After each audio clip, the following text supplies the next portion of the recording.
O que o psicólogo pode aprender com a série Casamento às Cegas? Sejam todos muito bem-vindos, muito bem-vindas. Eu sou a psicóloga Caroline Trevisan, sou professora universitária, doutoranda em psicologia e realizo diversas pesquisas sobre casais e famílias. E hoje, esse é o programa Casal no Divã, programa em que eu ensino o passo a passo para o psicólogo realizar atendimentos com casais sentindo segurança na sua prática profissional. E hoje, o nosso tema é o que o psicólogo pode aprender com a série Casamento às Cegas. Sim, quem aí gosta de séries, quem aí gosta de realities?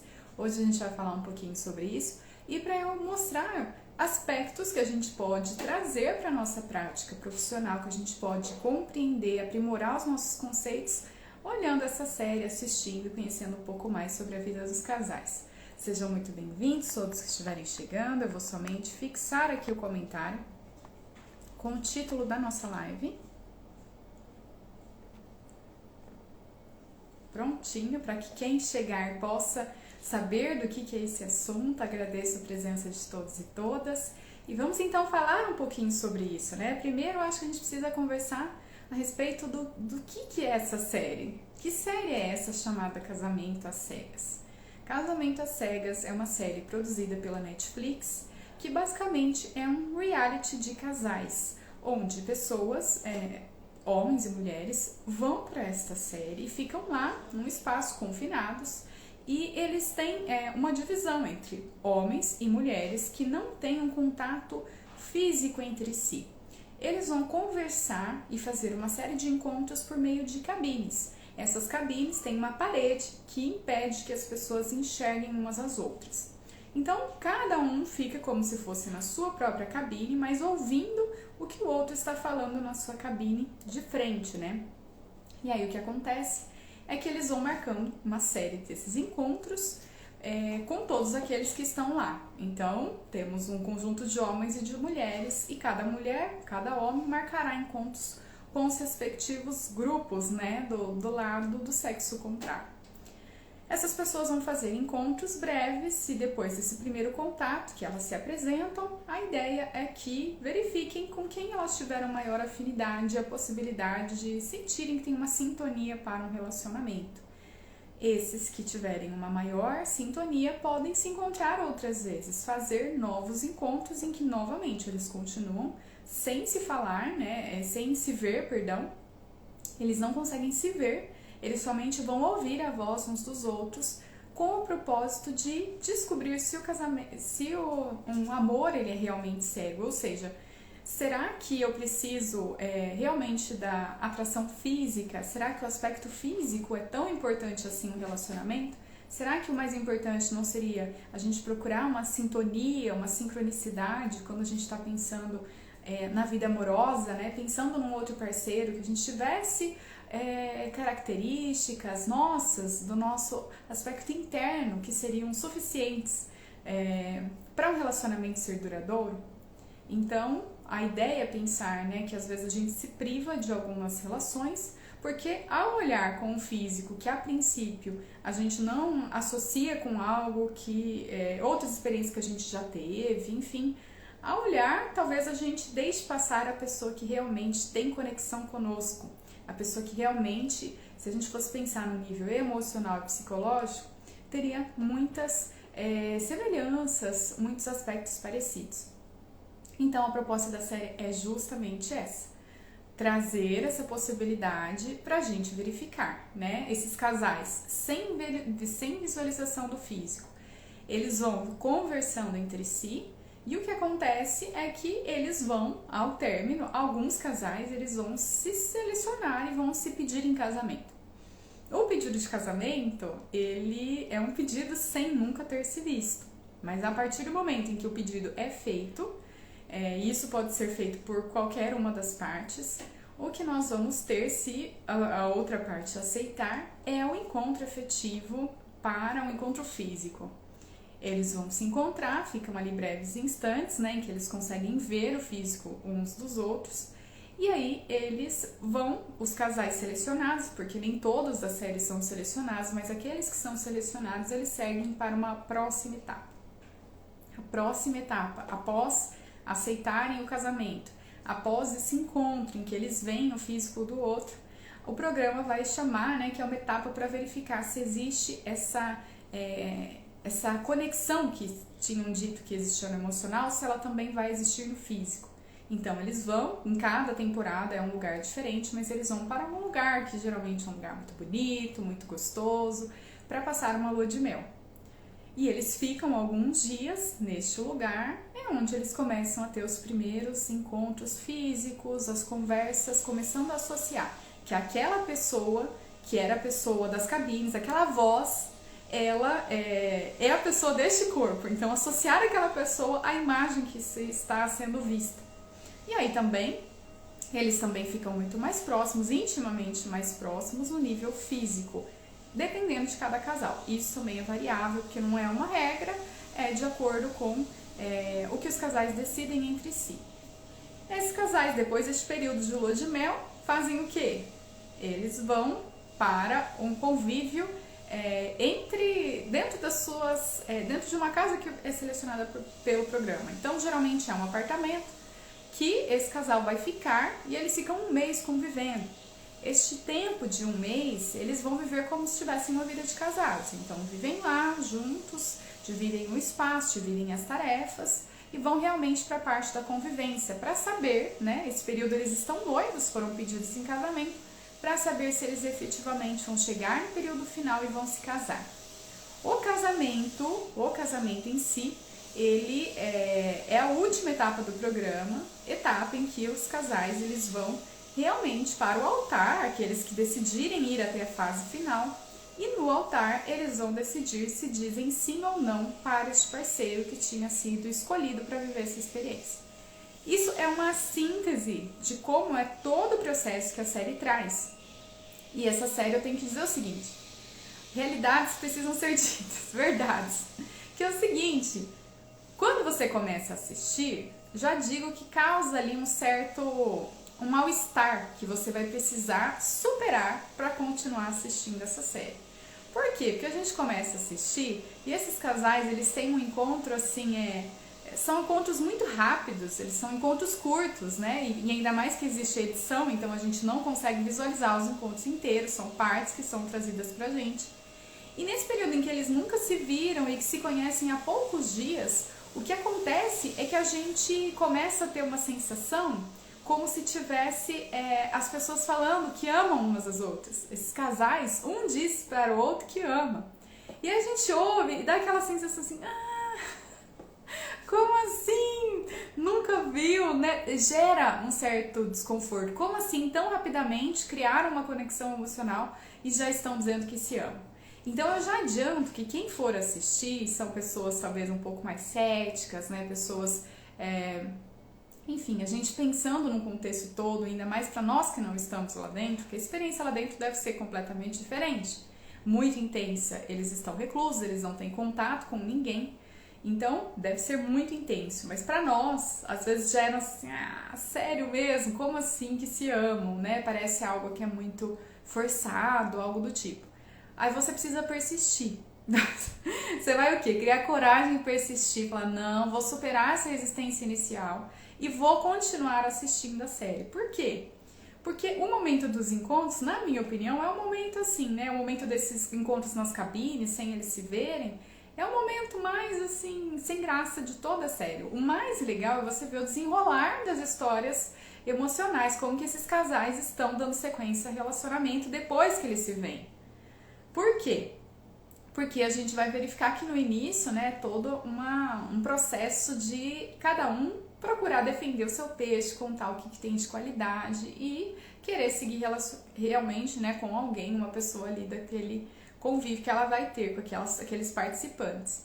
Então você tem que superar uma barreira inicial, né? E por quê? Carol, por que eu tenho que superar essa barreira? Por que assistir essa série afinal de contas, já que nosso tempo é precioso?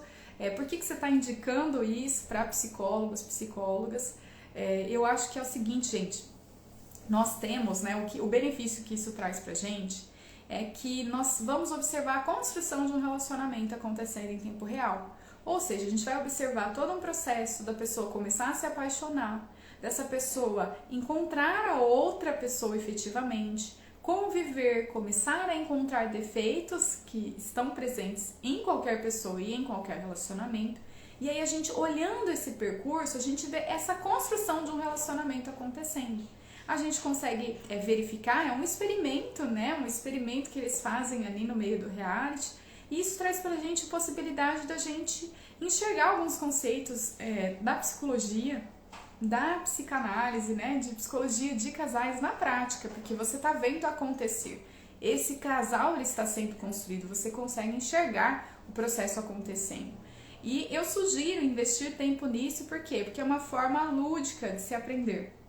É uma forma lúdica, ou seja, você está ali no seu tempo de lazer, não é algo que é uma análise teórica profunda que você precisa fazer porque é o seu momento de distração. Porém, esse momento já é suficiente para a gente começar a articular alguns conceitos, né? E a gente começar a analisar aspectos que dizem respeito a cada casal. A gente também consegue ver algumas dificuldades que são comuns nos casais. Dificuldades, às vezes, de comunicação, dificuldade de conciliar a expectativa. Então, cada um tem uma expectativa a respeito do que vai ser aquele relacionamento.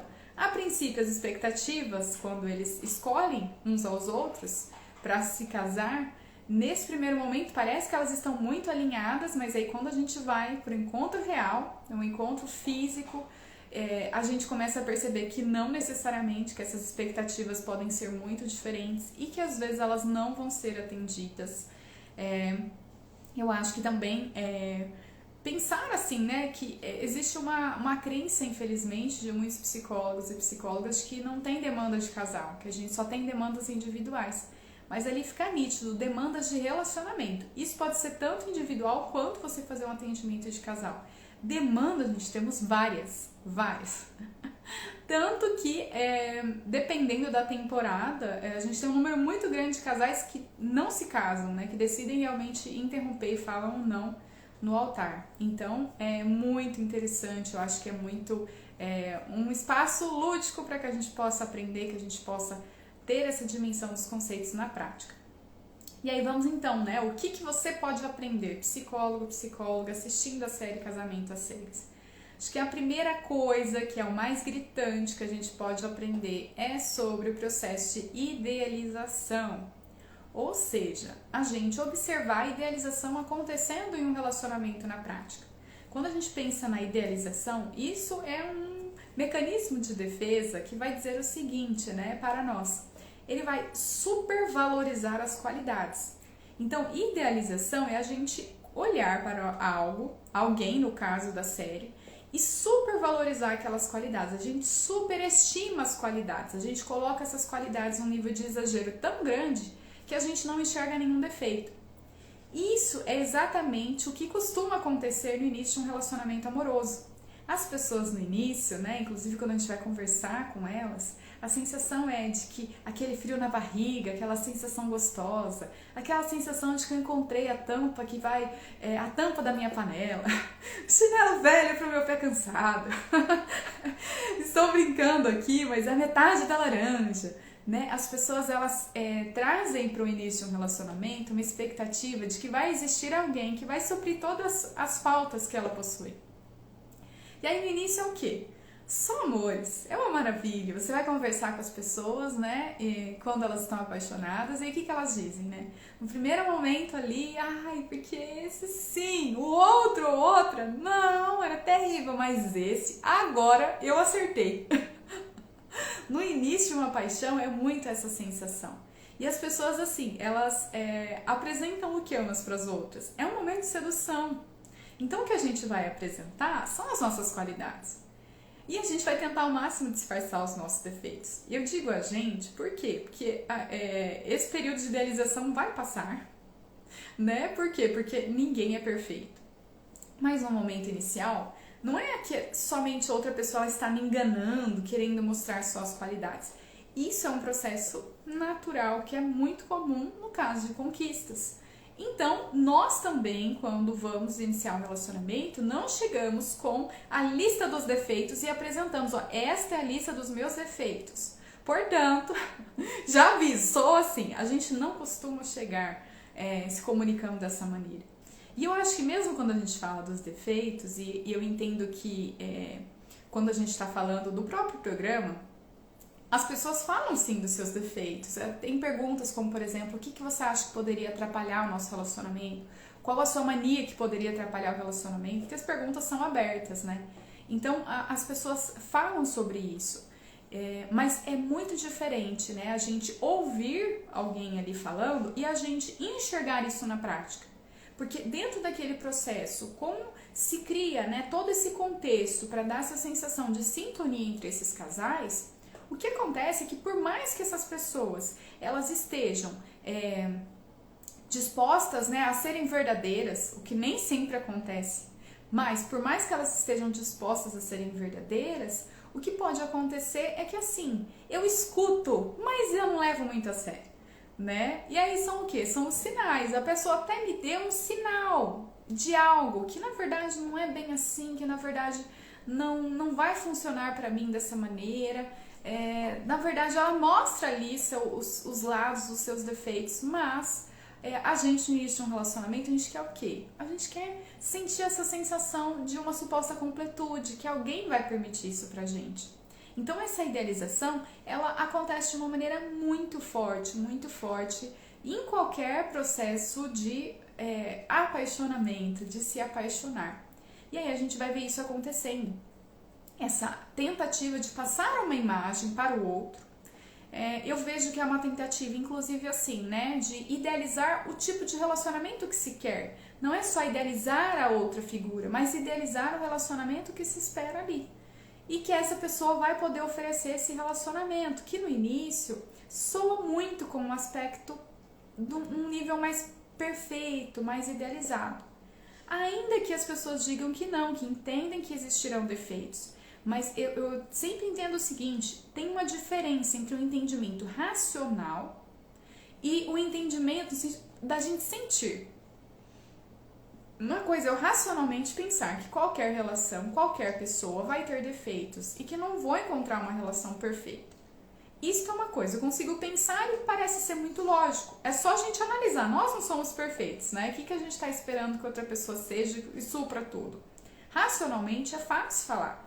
Mas, num processo, quando você está se apaixonando por alguém, você sabe racionalmente, mas às vezes a sua sensação é de que não, aquela esperança, né? Que, olha, acho que agora vai, né? Acho que é essa pessoa. E mesmo quando os casais têm receios, porque na série, quando vocês forem assistir, vocês vão observar, existe um receio de muitas pessoas. Eu vou ou eu não vou? É uma dúvida. Não é só que, ai, que mundo maravilhoso e quero dar sequência. É um processo de decisão, de escolha e de muito questionamento de vários participantes. Mas, né, se eu topo, em geral estou topando porque eu criei uma imagem de que esta pessoa e uma relação com ela será algo que será muito benéfico para mim. Então, temos níveis diferentes. Tem pessoas que idealizam mais e tem pessoas que idealizam menos. Mas este é um processo extremamente comum. Fora que a gente tem, né, dentro da nossa sociedade, uma cultura ocidental que, quando a gente assiste filmes, por exemplo, quando a gente vê contos de fada, o final são os felizes para sempre. O final é que teve uns perrengues, mas o casal sai feliz e unido. Isso é muito comum, né? Isso é um clichê que a gente enxerga em vários contextos artísticos que a gente vai observar.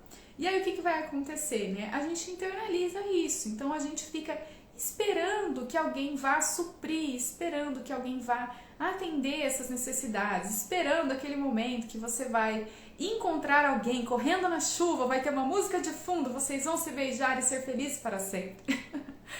Aí chega a realidade é que você fica resfriado, a realidade é que não tem música nenhuma, e a realidade é que é até meio estranho, todo mundo meio molhado. Então, né, no filme muito bonito, mas na vida real, não necessariamente. A vida real é você lidar com a falta, que eu posso estar com uma pessoa e ser algo muito bom, mas isso não significa que vai ser bom sempre, isso não significa que essa pessoa vai atender tudo aquilo que eu sinto que falta, atender todas as minhas necessidades, muito pelo contrário. O que a gente verifica é um alinhamento de expectativas, um equilíbrio que a gente vai ter que fazer e até pensar se essa pessoa agora, que eu estou conseguindo enxergá-la de uma maneira mais completa, se essa pessoa realmente atende aquilo que eu desejo ou não, né? Às vezes a gente vai enxergar que, olha, não, imaginei que era outra coisa e quando te encontrei, não foi isso. E isso eu tô dizendo, gente, não só um encontro físico, porque aí são algumas coisas, tá? Um deles é o encontro físico, que sim, acontece dos casais, aconteceu inclusive numa última temporada agora, de o casal se encontrar e quando ele se encontra, a pessoa ir embora e falar que não, eu estava conectada emocionalmente, mas quando viu o físico, não posso dar sequência, e a pessoa simplesmente ir embora. Então isso também acontece. Mas eu acho que não é só o físico naquele primeiro encontro que eles têm. É o físico de você ter uma convivência, ter uma rotina que você vai incluir essa pessoa na sua vida e que aí você vai conviver nos mínimos detalhes. Porque a proposta de um casamento, vamos concordar aqui, é uma proposta de dividir, em geral, os casais eles moram juntos, a maioria dos casais moram na mesma casa, a proposta vai ser dividir tudo. Ou seja, dividir a escova de dente, dividir pia, dividir banheiro, dividir tarefas. E isso tudo é um aspecto muito da realidade prático, mas que o casal vai ter que lidar. Como que eles vão se organizar? E qual era a expectativa que se tinha de como seria isso? Isso vai ser visto ali na prática. Então, acho que a série é muito legal pra gente enxergar esse processo de idealização acontecendo e, assim, né, enxergar também que a idealização acontece, mas depois a gente também tem o quê? A realidade. Porque ideal, ele tá lá no alto, lá no campo das ideias. Ele tá no campo das ideias, ou seja, ele não tá na realidade. Então, quando a gente vai para a realidade, a gente vai enxergar uma outra coisa. E lembrando que mesmo a realidade da série ainda é uma realidade que não é a realidade exata que eles viverão depois. Por quê? Porque não estão na casa que eles provavelmente vão morar se decidirem continuar juntos, não são os objetos, as coisas deles, a não ser os objetos pessoais, mas enfim, uso de cozinha, tudo são coisas que o próprio programa fornece. Então, ainda assim, né, é uma realidade, mas é uma experiência dentro do programa. Não é uma realidade em que a gente está lá pagando as contas, a gente está lá dividindo aluguel, escolhendo o lugar que vamos morar. Então, tudo isso é algo que é importante pensar. Outra coisa, né? Pensando o que o psicólogo pode aprender com a série Casamento às Cegas. Eu acho que a gente pode aprender a respeito da interferência da família. Gente, isso aqui é claro. Por quê? Quando os casais eles vão para as suas... eles vão ficar ali no processo de ir para suas casas, né? Eles vão dividir aquele apartamento. Aquele período que eles têm de convivência também é o período em que eles vão conhecer as famílias dos parceiros, famílias e amigos. E nesse processo a gente observa o quê? Uma variedade de modelos de família. Então a gente vai observar que tem famílias que no início de um relacionamento é uma surpresa para muitas famílias. Por quê? Porque de repente essa pessoa chega e diz que está noiva e vai casar em um mês. Então para as famílias, muitas delas é um choque. Mas aí o que é interessante? A gente observar essas diferenciações. Porque ao mesmo tempo em que tem esse que vão dizer que é um choque, nós vamos observar que tem famílias que são mais receptivas, famílias em que tudo bem, a decisão é do meu filho, é da minha filha, eu acho até meio louco o que eles estão fazendo, mas a vida é dela, então vou deixar que essa pessoa escolha o que ela acha que é melhor. E vou acolher essa pessoa que chegou. Nós temos outros que são, fazem muito mais perguntas, né? Quais são as suas intenções? Como que vocês pretendem viver daqui pra frente? São mais incisivos ou mesmo colocam que vai ter que ter uma conciliação de cultura, porque a série também traz isso, uma questão de muitas vezes serem casais que são com culturas diferentes. Então, como que eles vão conciliar? Porque uma família fala, ó, no casamento tem que ter algum aspecto, a outra família entende que tem que ser de outra forma, mesmo para o ritual do casamento, a cerimônia, não estamos nem falando só do que acontece depois da vida dois, mas até para o ritual, tem famílias que vão colocar alguns aspectos que não são necessariamente aquilo que a pessoa tinha pensado a princípio. Então, é muito interessante a gente fazer essa avaliação e enxergar que nós temos famílias que são mais invasivas no sentido de querer influenciar mais o que os filhos vão fazer, as suas decisões, ou mesmo dizer que não podem fazer. E nós temos famílias que são mais flexíveis, famílias em que já vão automaticamente gostar daquela pessoa e estarem muito felizes, outras que vão questionar no primeiro momento, mas depois vão dizer, olha, a decisão é sua, você é quem sabe. Então isso mostra diferentes modelos familiares ali, e eu quero pensar o seguinte, né? As diferentes maneiras de receber o novo, porque quando a gente fala de um início de relacionamento, o que acontece nas famílias de origem desses parceiros é que algum elemento novo, essa pessoa vai chegar e vai mudar a dinâmica desse grupo. Todo elemento novo, integrante novo que chega para um grupo, ele traz outras coisas, esse grupo ele tem que se reorganizar. Tem famílias que são mais flexíveis, mais abertas para que o novo chegue e algumas mudanças possam acontecer. Porque radicalizar isso não acontece. Em geral, as famílias elas procuram manter algumas coisas como fundamentais para as suas relações, até para se caracterizar que aquele grupo é daquela maneira. Então, mudar radicalmente, em geral, o grupo não vai mudar. Mas o grupo ele pode estar mais suscetível à mudança ou menos suscetível. E aí a gente tem esse grupo que pode estar mais suscetível, estar mais aberto. Enquanto outros vão pensar que este elemento novo, talvez por ser muito diferente, o que vai acontecer? Ele vai trazer um risco para que a nossa família possa se desintegrar. Ou que o papel que cada um ocupa na família possa ser alterado. Então, de repente, se esta pessoa chegar, como que vai ser? Como que o relacionamento vai afetar a relação com os outros membros da família de origem?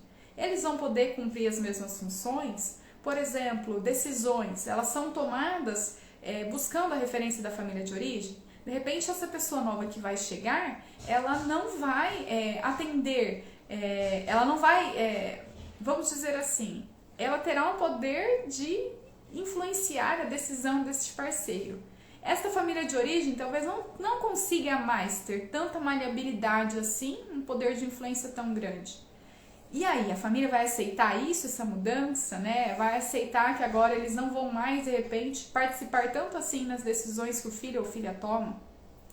E aí, gente, tem modelos diferentes de família, né? Famílias com mãe solo, famílias homem, mulher tradicional, nós temos famílias recasadas, nós temos casais com diferenças de idade, né? Pais com diferenças de idade, né? Às vezes num outro relacionamento com uma diferença de idade grande entre eles. Nós temos famílias com diferentes culturas, então, e temos as famílias que não aparecem.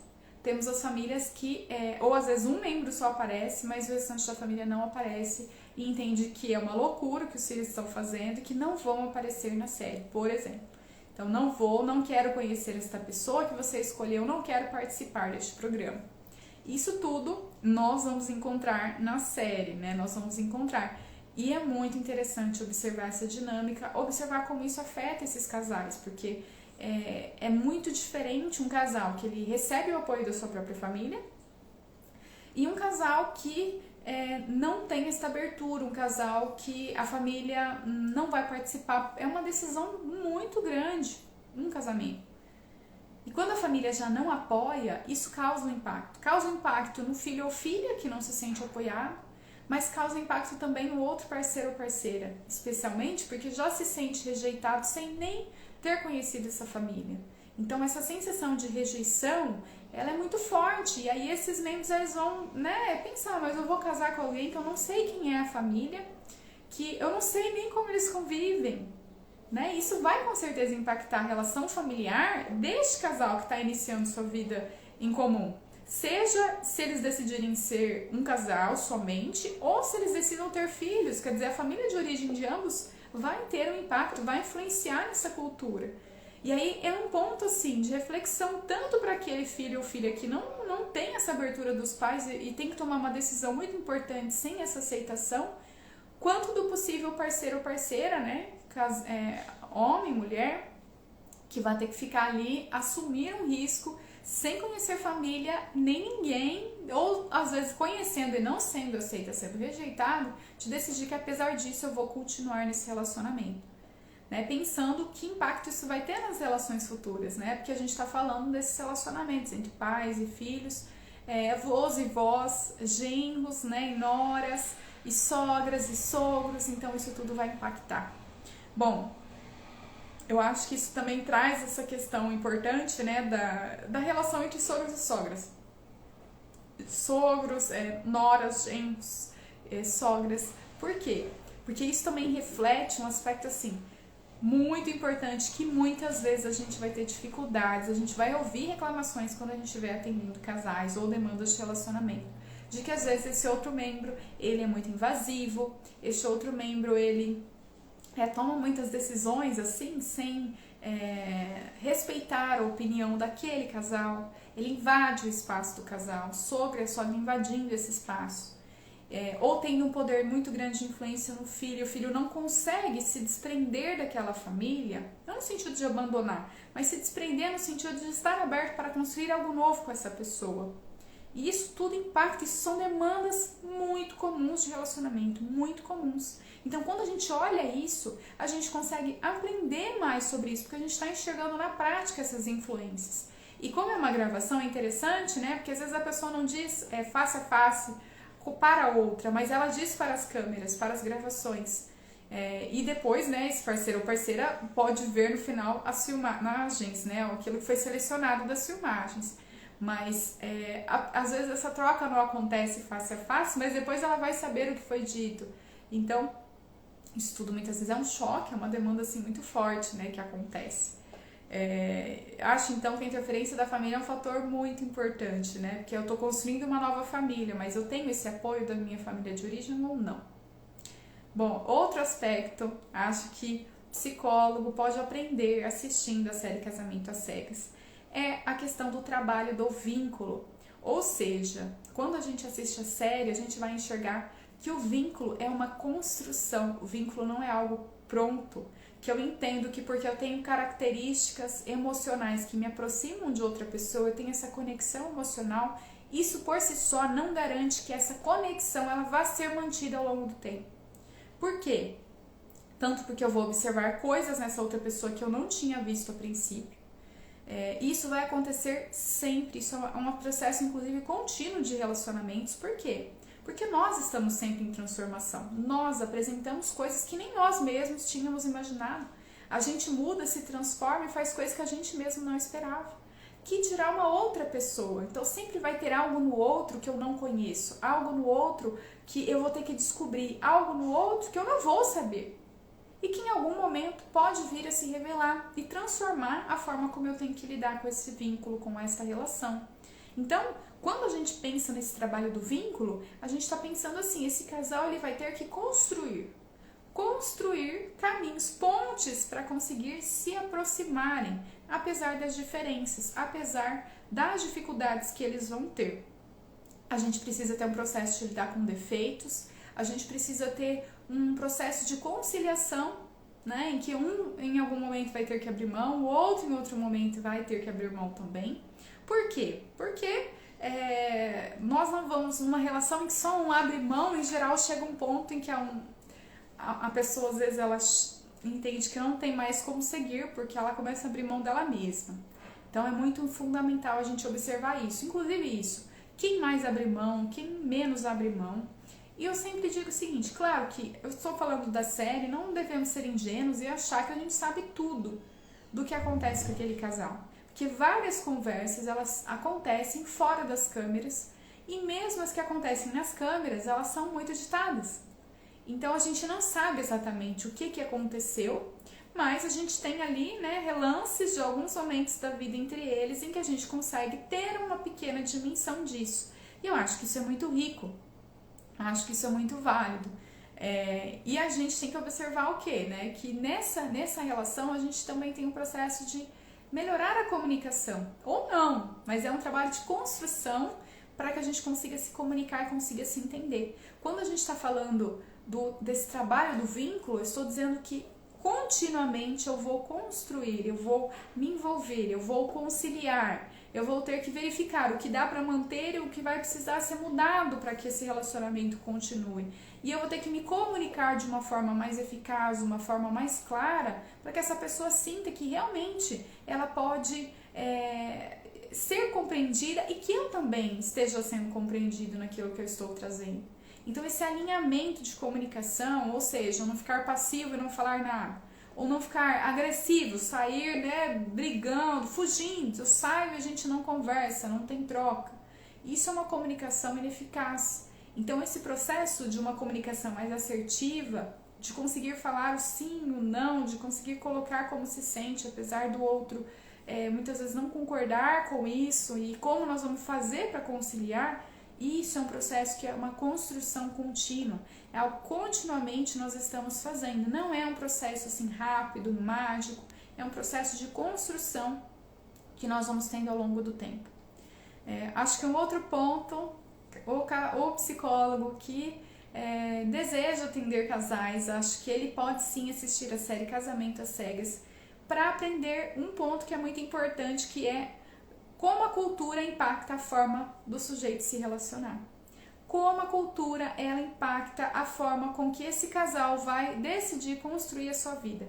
A cultura ela está presente em todos os níveis da vida desse casal, porque ela traz a forma como eles foram educados. E não só a educação no nível abstrato, ainda que isso também possa acontecer, mas educação no nível do que é um valor para cada um deles, o que eles estão dispostos a fazer. A respeito de pequenas práticas que nós temos no nosso dia a dia, que quando a gente tem alguém que é da mesma cultura, às vezes a gente nem percebe tanto assim essas diferenças, apesar que sempre teremos diferenças com um casal, mas às vezes essas diferenças elas são mais gritantes, por exemplo, quando eu me relaciono com alguém que vem de um outro país. Isso pode ser mais gritante, aí a gente vai enxergar o quê? Diferenças, por exemplo, dos rituais, como que o casamento vai ser feito. Diferenças sobre a questão da alimentação, o que se come. Então, o que comemos aqui no Brasil é diferente do que se come em comum, assim, no dia a dia dos Estados Unidos, que é diferente do que se come no Japão. Então, estas diferenças, elas parecem muito simples, pequenas, mas não são. Por quê? Porque esse casal ele vai ter que conviver e chegar num acordo. Como que eles vão resolver isso? Isso é um aspecto até bem concreto, mas simbolicamente a gente pode trazer o mesmo aspecto, a mesma coisa. O que isso traz para mim? O que representa esse outro, com essa outra maneira de enxergar a vida e com essa outra forma de se relacionar em família também. Então, a gente vai observar, e eu acho legal, quem quiser assistir, nós temos o quê? Nós temos a série Casamento às Cegas, ela acontece em vários países. Então, a gente tem a série original, que é nos Estados Unidos, a gente tem a série no Brasil e a gente tem a série no Japão. E se vocês observarem, assistirem as 3 séries, vocês vão observar que elas têm muitas diferenças.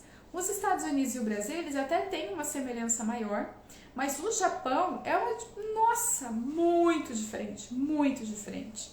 Inclusive, a forma de encerramento da série ela é muito diversa do que a gente vê nos finais da série aqui do Brasil ou dos Estados Unidos. Por quê? Porque quando a gente fala do Japão, eles têm um perfil de se relacionar, pelo menos o que deu ali a sensação no geral daquela série, que eles são muito mais reservados, eles são muito mais racionais, eles pensam bastante nesses aspectos racionais e práticos mesmo, de continuar o relacionamento, de como eles vão conciliar. Então a gente vai observar que lá o desenrolar desse relacionamento ele acontece de maneira muito diversa do que aconteceria aqui no Brasil. No Brasil, parece que a manifestação, porque eu não estou nem dizendo que a experiência não é intensa para quem está no Japão, por exemplo, mas eu digo que a expressão disso, dessa intensidade, dessa idealização, muitas vezes também, ela é muito maior quando a gente pensa em Brasil, Estados Unidos, fica muito... A expressão disso, visual para nós que assistimos, fica muito maior, muito mais evidente do que a gente vê no caso dos japoneses, que se reservam mais, que na hora de mostrar os sentimentos eles são um pouco mais restritos, eles são mais cuidadosos, então eles não demonstram isso da mesma maneira. E isso vai fazer com que a gente enxergue que, assim, a gente tem alguns, às vezes, a gente vai criando, inclusive como psicólogos, pessoas mesmo, algumas ideias de como são relações, como elas devem ser, mas a gente não percebe que isso é totalmente o fruto da nossa cultura, da relação que a gente tem com esse contexto que nós estamos agora. E aí o que acontece? O que acontece é que quando a gente olha para outras culturas, começa a ficar muito mais nítido como que o que a gente entende que é o, entre aspas, natural, que qualquer relação teria, na verdade, está querendo dizer respeito de como é para nós dentro da nossa cultura, porque olhando outra cultura, uma outra demanda, nossa, a gente tem uma variação aí muito grande, né? Formas muito diferentes de agir e de pensar mesmo nos aspectos que são importantes em um relacionamento. Então, olhando as diferentes, por mais que seja tudo gravado, seja um reality, que seja uma parte desse processo que a gente enxerga por meio da série, a gente olhando umas séries em diferentes culturas faz com que a gente consiga aprender, nossa, essa forma de se relacionar diz muito desta cultura, deste país, deste local, e não somente, não é uma forma abstrata, né? Aí todo mundo se relaciona da mesma forma, amar é dessa maneira, não, né? Isso está sempre em conjunto com aquilo que a gente tem desenvolvido em relação aos aspectos sociais e culturais. Acho que então, né, pra gente ir fechando, eu queria trazer o seguinte, né? Quando eu penso no que o psicólogo pode aprender com a série Casamento às Cegas, eu acho que um dos grandes aprendizados é que nós temos uma demanda para terapia de casais ou uma demanda para atendimentos com relacionamentos, né? Ou seja, uma demanda de atendimentos de relacionamento, demandas de relacionamento amoroso. As demandas de relacionamento amoroso, elas são gigantes. Isso tanto para eu trabalhar em um nível individual, quanto para trabalhar em casais. Por quê? Porque a gente, olhando para a série, a gente enxerga o processo de idealizar, o processo de enxergar como as famílias elas podem ter um impacto grande nesse casal, como eles vão se relacionar. Essa família pode ser mais flexível e receber este parceiro ou parceira, integrá-lo dentro da família, ou não, pode ser mais resistente, isso vai causar um impacto tanto no filho ou filha, quanto também nesse possível parceiro. Então a gente vai ter isso sendo visto, a gente vai ver como é difícil a gente se comunicar e que por mais que a gente diga que quer as mesmas coisas, na prática, às vezes esse processo ele não vai acontecer, a gente não vai ter as mesmas, o desejo, como eu imaginava na minha cabeça e como eu expressava, parecia ser o mesmo, mas quando eu vou concretizar na vida, a forma como cada um gostaria que isso acontecesse não é a mesma, então isso faz esse casal ter que se questionar se vai valer a pena continuar ou não, se é possível conceder em algum ponto, porque todo mundo vai ter que conceder em algum momento para estar no relacionamento, mas se isso é possível ou ultrapassa o limite do que para eles é o considerado assim, o fundamental, o imprescindível que tem que ter em um relacionamento. Então, a gente consegue observar pela série que nós temos muitas demandas de relacionamento, tanto para atendimento individual com essa demanda, quanto para atendimentos de casais. E olhando para tudo isso, eu acho que é para a gente enxergar que nós precisamos ter uma visão mais ampla sobre relacionamentos. A gente não pode ter uma visão muito restrita, né, de que eu vou atender somente a pessoa só no individual e só ela, sozinha, com as suas ideias, as suas representações. Só isso já é bem suficiente, né? Já não preciso aprender mais nada de novo, muito pelo contrário. Se você quer atender demandas de relacionamento, mesmo que seja num atendimento individual, eu digo que você precisa aprender conceitos, técnicas que dizem respeito a essa visão mais ampla, uma visão de casal, uma visão de família e de como essas pessoas elas se constituem e formam, né, um vínculo para permanecerem unidas ao longo do tempo. Então a gente tem um campo vasto. A gente é só olhar para qualquer relacionamento da nossa convivência, com qualquer pessoa que a gente vai ver que problemas sempre existirão. E a gente, né, como profissionais dessa área, podemos auxiliar esses casais e essas pessoas, esses parceiros, a lidarem melhor com as demandas de comunicação, de relacionamento e dessa troca e afetividade entre eles. Bom, gente, queria agradecer a presença de todos e de todas. Me diz aí se você já assistiu essa série, se você gosta dessa série, o que você achou e se você tem um outro aprendizado que eu não trouxe aqui nessa live. Fiquem bem e até a próxima!